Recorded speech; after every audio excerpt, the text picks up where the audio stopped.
بسم اللہ الرحمن الرحیم۔ ناظرین، جو ہماری گفتگو جاری ہے قاتلین امام حسین علیہ السلام کے حوالے سے، آپ نے ہمارا پہلا کلپ ملاحظہ فرمایا کہ جس میں بڑی تفصیل سے ہم نے جو امام حسین علیہ السلام کے قاتلین تھے ان کا مذہب کیا تھا اور ان کے عقائد کیا تھے، وہ بڑی تفصیل سے ہم نے بیان کیا۔ اب آپ کی خدمت بیان کریں گے جو یزید کا دفاع کیا جاتا ہے وہ کس وجہ سے کیا جاتا ہے۔ یزید کے جو آج مدافعین آپ دیکھتے ہیں، اس کے پیچھے بہت ان کے ہاں ایسی روایات موجود ہیں کہ ان روایات کے تحت یزید بہت اچھا انسان ان کے ہاں سمجھا جاتا ہے، اس لیے دفاع کرنے پہ مجبور ہیں۔ سب سے پہلے جس روایت کی میں آج وضاحت کرنا چاہ رہا ہوں، روایت ان کے ہاں نہایت مشہور ہے، آپ بہت بار سن چکے ہیں۔ یہ چونکہ ہماری اب مقدماتی گفتگو ہے، مقدماتی گفتگو اس لیے میں کہہ رہا ہوں کہ اس کے بعد ہم بتائیں گے کہ یزید جو ہے وہ ان روایات کے تحت ان کے ہاں مومن ہے، جو آج ہم بیان بھی کریں گے، ان علماء کے اقوال بھی آپ کی خدمت میں بیان کریں گے، تبھی جا کر یزید کا دفاع کرتا ہے۔ یعنی یہ جو جتنے بھی مفتی آتے ہیں یزید کا دفاع کرتے ہیں، اس کو امیر المومنین مانتے ہیں، اس کی خلافت کو خلافت شرعی مانتے ہیں، جیسا کہ ہم نے پچھلے کلپ میں بیان کیا تھا کہ عبداللہ بن عمر جو ہے وہ یزید کو کیا کرتا تھا، خلیفہ شرعی مانتا تھا اور اس کا دفاع کرتا تھا بڑا۔ تو وہ کیوں ایسا کرتے تھے، کیا وجہ ہے؟ تو اب ہم آپ کی خدمت بیان کریں گے جو یہ قاتلین امام حسین میں چاہے وہ ڈائریکٹ اور انڈائریکٹ جو افراد شامل تھے، ان کا خود اہل سنت کے ہاں کیا مقام ہے۔ سب سے پہلے تو خود دیکھ لیتے ہیں کہ یزید کا کیا سٹیٹس ہے ان کے ہاں۔ ملاحظہ فرمائیں صحیح بخاری میں جب ہم جاتے ہیں تو یہاں پہ ایک روایت ہے، مطالب کو زیادہ بیان کرنے ہیں اس لیے ہم کوئی زیادہ طول و تفصیل نہیں دیں گے۔ روایت کا نمبر ہے 3650۔ اس میں جب ہم جاتے ہیں تو یہاں پر بڑی مشہور روایت ہے کہ میری امت کا سب سے بہترین زمانہ میرا زمانہ ہے۔ قال رسول اللہ صلی اللہ علیہ وسلم خیر امتی قرنی ثم الذین یلونہم، کہ میری امت کا جو بہترین زمانہ میرا زمانہ ہے، پھر ان لوگوں کا جو اس زمانے کے بعد آئیں گے۔ ٹھیک ہے، وہ بھی ابھی اس کی تفصیل بیان کرتے ہیں۔ پھر ان لوگوں کا جو اس زمانے کے بعد آئیں گے، رسول اللہ کا زمانہ، پھر اس کے بعد کا زمانہ اور پھر اس کے بعد کا زمانہ۔ یہ بخاری کی روایت ہے، مسلم میں بھی آئی ہے، بخاری میں اسی باب میں آپ فضائل اصحاب نبی میں جائیں تو آپ کو بہت ساری مل جائیں گی۔ اب دیکھتے ہیں کہ یہ جو قرن رسول اللہ نے فرمایا، اس قرن سے کیا مراد ہے۔ ملاحظہ فرمائیں قاضی ایاز کی شرح صحیح مسلم، اس میں جب ہم جاتے ہیں تو یہاں پر اسی روایت کے ذیل میں کیا بیان کرتے ہیں کہ اختلاف الناس فی القرن ما ہوا، کہ لوگوں کا اختلاف ہے کس چیز میں، کہ قرن سے کیا مراد ہے۔ وَمَا الْمُرَادْ بِقَرْنِ ہُنَا، اور اس قرنی سے یہاں پر جو مراد ہے کہ خیر القرون جو ہے وہ قرنی، کیا فرمایا کہ الناس خیر قرنی ثم الذین یلونہم ثم الذین یلونہم۔ یہ جو قرن آ رہا ہے، اس قرن سے مراد کیا ہے؟ تو دیکھیں جناب، اس قرن سے کیا مراد ہے۔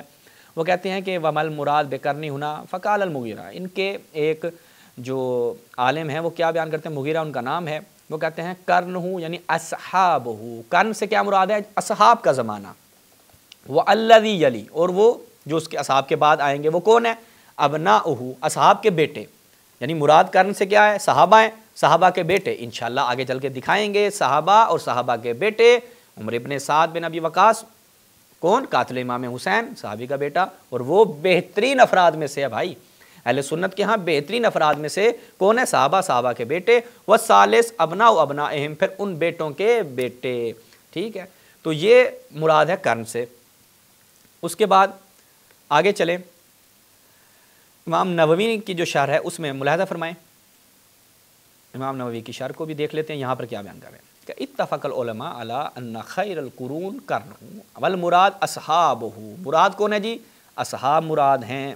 چلے جی صحیح ہو گیا کہ ان صحیح الذی علیہ الجمہور کہ ان کل مسلم رأى النبی ولو ساعۃ فہو من اصحابہ، کہ جس کسی نے بھی یعنی مسلمان ہو کوئی شخص، اس نے نبی کو دیکھ لیا، تھوڑے سے لمحے کے لیے بھی دیکھا، وہ صحابی ہے۔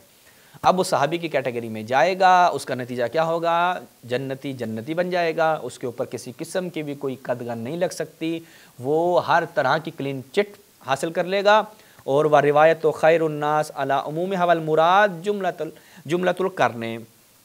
اس کے بعد اگلے صفحے پہ کیا کہتے ہیں، وہی بالکل لہذا فرمائیں فقال المغیرہ قرنہ اصحابہ، پہلے صدی کون سی، وہ رسول اللہ جو رسول اللہ کا زمانہ ہے، اصحاب کا زمانہ۔ وَالَّذِي يَلُونَهُمْ، بھائی مغیرہ والا قول ہے، ہم اس کو بیان نہیں کرتے، نیچے آ جائیں۔ وَالصحیح، جو صحیح قول ہے وہ کیا ہے کہ ان قرنہ الصحابہ، سب سے پہلے جو بہترین لوگ وہ صحابہ۔ ٹھیک ہے، ابھی آئیں گے انشاءاللہ امام حسین علیہ السلام کے قاتلین جو صحابہ تھے۔ وَالثانی التابعون، جو تابعی ہیں وہ بھی آئیں گے کہ کتنے تابعی 14-15 تو ہم آپ کی خدمت میں بیان کر کے جائیں گے، صحابہ و تابعین جو قاتلین امام حسین میں سے تھے، اور ان کی ان جعلی روایات کے بنیاد پر وہ بہترین لوگ ہیں، میرے رسول اللہ نے بیان کیا ہے، بہترین لوگ، بڑے اچھے پیارے لوگ کون ہیں؟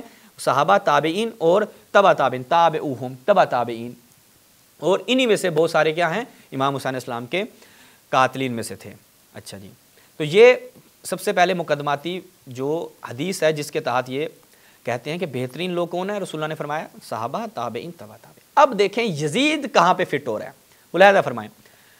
التاریخ الکبیر معروف ہے تاریخ ابن خیثمہ کے نام سے، اس میں جب ہم جاتے ہیں تو ملاحظہ فرمائیں، زرارہ ابن اوفا سے روایت بھی جو ہے وہ صحیح ہے، وہ کیا کہتا ہے؟ القرن عشرون و مئہ سنہ، کہ یہ جو قرن سے مراد کیا ہے؟ عشرون و مئہ سنہ، 120 سال، ٹھیک ہے۔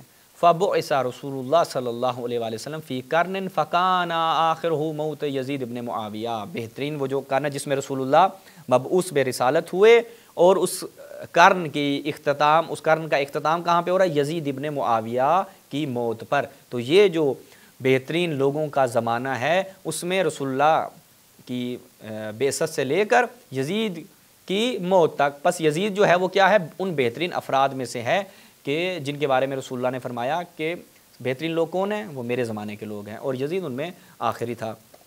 اچھا جی، اب یہ دیکھیں زرارہ بن اوفا کون ہے؟ آپ کہیں گے یہ وہی کسی بھی اہل غیرے کا قول ہو سکتا ہے، نہیں بھائی، زرارہ ابن اوفا اہل سنت کے نزدیک کیا ہے؟ ملاحظہ فرمائیں، سیر و اعلام النبلاء اس کی 4تھی جلد، یہاں پہ جب ہم جاتے ہیں زرارہ ابن اوفا الامام الکبیر، ٹھیک ہے، قاضی البصرہ، امام کبیر تھا بھائی، اہل سنت کا امام کبیر کیا کہتا ہے؟ یزید بہترین افراد میں ہے، اور رسول اللہ نے اس بات کو بیان کیا، یعنی رسول اللہ کی گواہی کے مطابق یزید بہترین افراد میں سے۔ اب بندیالوی ہو یا دھندیالوی ہو، جو بھی ہوں، اب ان کا حق بنتا ہے کہ یزید کا دفاع کریں کیونکہ وہ بہترین افراد میں سے ہے، اور انہوں نے کیا بھی ہے، ابھی ہم آپ کی خدمت میں بیان بھی کرتے ہیں کہ کیسے کیسے لوگوں نے۔ اب آ جائیں، اب اپنی سیٹ بیلٹ باندھ لیں، کیونکہ اب جو شخص اور جس شخصیت کا حوالہ ہم آپ کی خدمت میں پیش کر رہے ہیں، زبان زد عام 4 فرقوں میں سے ایک فرقہ انہی کے نام پہ ہے۔ ملاحظہ فرمائیں السنہ ابن خلال کی، اس میں کیا بیان ہوتا ہے؟ احمد ابن حنبل سے پوچھا گیا، سألت ابا عبداللہ، روایت کی سند پہلے دیکھ لیں، 5 نمبر پہ نیچے اسنادہ صحیح، روایت کی سند بالکل ٹھیک ہے۔ احمد ابن حنبل سے پوچھا گیا کہ بھائی لعن اللہ یزید ابن معاویہ، کہ من قال لعن اللہ یزید ابن معاویہ، جو یہ شخص یہ کہتا ہے کہ یزید پر اللہ تعالیٰ کی لعنت ہو، تو اس پہ بارے میں آپ کیا کہتے ہیں؟ اب یزید قاتل امام حسین، فاسق و فاجر، سب ان چیزوں کو مد نظر رکھتے ہیں، اور احمد ابن حنبل کے نزدیک وہ صحابہ کا بھی قاتل تھا، وہ بھی انشاءاللہ پیش کریں گے۔ صحیح سند روایات کے مطابق احمد ابن حنبل نے کہا کہ یزید نے جو ہے وہ واقعہ حرہ میں وہ صحابہ کا قاتل ہے۔ لا اتکلم فی ھذا، احمد ابن حنبل کہہ رہے ہیں میں نہیں اس بارے میں بات کرتا، اس نے کہا، اصرار کیا اس بندے نے، تو پھر مجبور ہو گیا احمد ابن حنبل صاحب، کہتے ہیں قال النبی، سننا ہے تو سنو، کان کھول کے سنو، اگر یزید کے بارے میں جاننا چاہتے ہو یزید کون تھا۔ احمد ابن حنبل صاحب کہتے ہیں لعن المؤمن کا قتل ہی، بھائی مومن کے اوپر لعن کرنا، تم پوچھو یزید پہ لعنت کرنی چاہیے یا نہیں کرنی چاہیے، تو دیکھو یزید کے بارے میں اگر یہ پوچھو گے تو میں کہوں گا لعن المؤمن کا قتل ہی، کہ رسول اللہ نے فرمایا مومن پر لعن اس کے قتل کے مترادف ہے۔ اچھا، یزید مومن کس کے نزدیک؟ احمد ابن حنبل، حنبلی ہو۔ اب آپ سوچو، اس لیے ہم کہتے ہیں برادران اہل سنت اگر اپنی کتابوں کی طرف رجوع کریں تو معلوم ہو جائے گا کہ یزید ان کے ہاں خلیفہ شرعی تھا، مومن تھا، امیر المومنین تھا۔ اگر آپ کہتے ہیں میں لعنت کرتا ہوں یزید پہ، یہ آپ کی شخصی رائے ہے، لیکن بے عنوان سنی، اگر آپ اپنی سنی کتابوں کی طرف دیکھیں گے، اپنے مبانی کی طرف دیکھیں گے، اپنے محدثین کی جانب دیکھیں گے، تو انہوں نے یزید کو کاندھوں پہ بٹھایا ہوا ہے بھائی، تو آپ اس کو اتار نہیں سکتے، یا آپ سنی رہ کے کبھی بھی یہ نہیں کہہ سکتے کہ یزید سے ہم دستبردار ہیں۔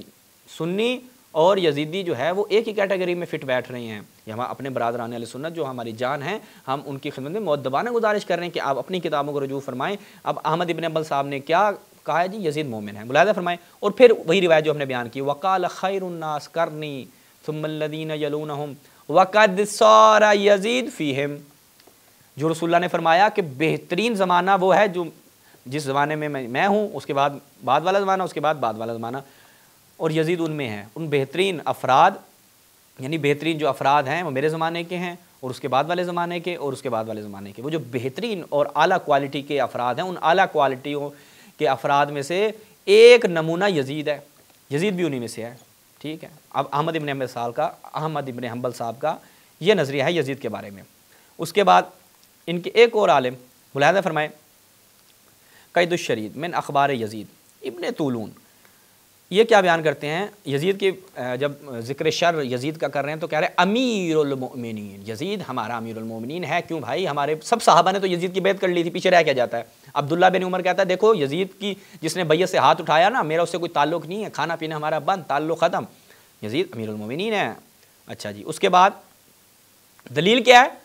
رسول اللہ نے بیان فرمایا تھا خیر الناس قرنی ثم الذین یلونہم ثم الذین یلونہم، اور پھر آگے وہی بات جو ہم نے وہاں سے نقل کی کہ فبعث اللہ لرسولہ، کہ وہ قرن جو ہے اس کا زمانہ کیا ہے؟ جب اللہ نے اپنے رسول کو مبعوث پہ رسالت کیا، اور اس کا آخر کیا ہے؟ موت، یزید ابن معاویہ کی موت۔ تو بس یزید جو ہے وہ ہمارا امیر المومنین ہے، ہمارا سپرمین ہے۔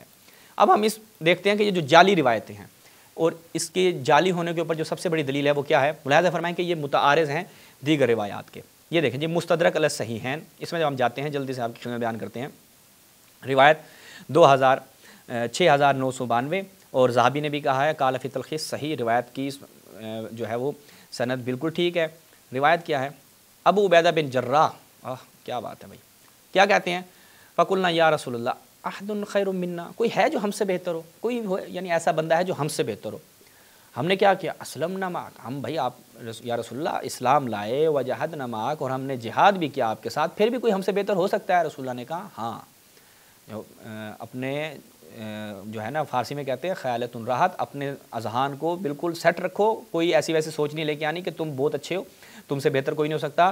نعم قوم یکونون بعدکم یؤمنون بی ولم یرونی، تمہارے بعد ایک قوم آئے گی، ٹھیک، کہ جو مجھ پر ایمان لائے گی اور انہوں نے مجھے دیکھا بھی نہیں ہوگا، رسول اللہ کو انہوں نے نہیں دیکھا لیکن پھر بھی وہ ان پہ ایمان لائیں گے، تو وہ قوم جو ہے وہ افراد تم لوگوں سے بہتر ہیں۔ جبکہ وہ جعلی روایت جو بخاری کی ہے جس میں یزید کو فٹ کیا جا رہا تھا کہ بہترین لوگ کون سے ہیں؟ وہ میرے زمانے کے لوگ ہیں، جبکہ رسول اللہ کہہ رہے ہیں بہترین لوگ وہ ہیں کہ جو میرے بعد آئیں گے۔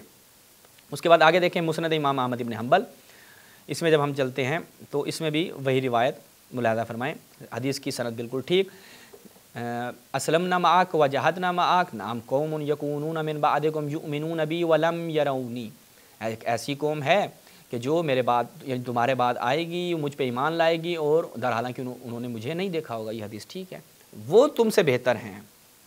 اور اس کے بعد ناصر الدین البانی سلفیوں کے لیے بھی جو ہے وہ پکی ہے، یؤمنون بہی، یعنی ایک ایسے افراد آئیں گے، قوم یاتون من بعدکم، ایک ایسی قوم جو تمہارے بعد آئے گی اور ان کے پاس قرآن مجید ہوگا، وہ مجھ پر ایمان لائیں گے، اچھا اس قرآن پہ ایمان لے کر آئیں گے اور اس کتاب میں جو کچھ ہوگا اس پر عمل کریں گے، اولئک اعظم منکم اجرا، اور ان کا اجر جو ہے وہ تم سے کئی زیادہ ہوگا۔ تو یہ یہاں سے یہ چیز واضح ہوتی ہے کہ یہ جو روایت گھڑی گئی ہے یزید کو بچانے کے لیے تو اس کی کوئی حقیقت نہیں ہے۔ بس یہاں پر آج کی ہماری اس قسط کا کیا خلاصہ ہوا کہ پہلا جو بندہ یزید ہے، باقی بھی قاتلین آئیں گے، ابھی صحابہ آئیں گے، تابعین آئیں گے، ان کے بڑے بڑے اچھے اچھے افراد سپرمین آئیں گے سارے، وہ دیکھیں گے کہ وہ یزید پہلے نمبر پہ یزید کو انہوں نے امیر المومنین مانا، احمد ابن حنبل نے کہا وہ مومن ہے۔ اب دیکھتے ہیں آگے چل کے انشاءاللہ بیان کریں گے کہ باقی صحابہ اور تابعین کی کیا حیثیت ہے جو قاتلین امام حسین علیہ السلام میں سے تھے، اور اہل سنت کے ان کا کیا سٹیٹس ہے۔ انشاءاللہ اگلے پروگرام میں ہم کچھ قاتلین امام حسین کے جو صحابہ اور تابعین میں سے تھے آپ کی خدمت میں بیان کریں گے۔ والسلام علیکم ورحمۃ اللہ۔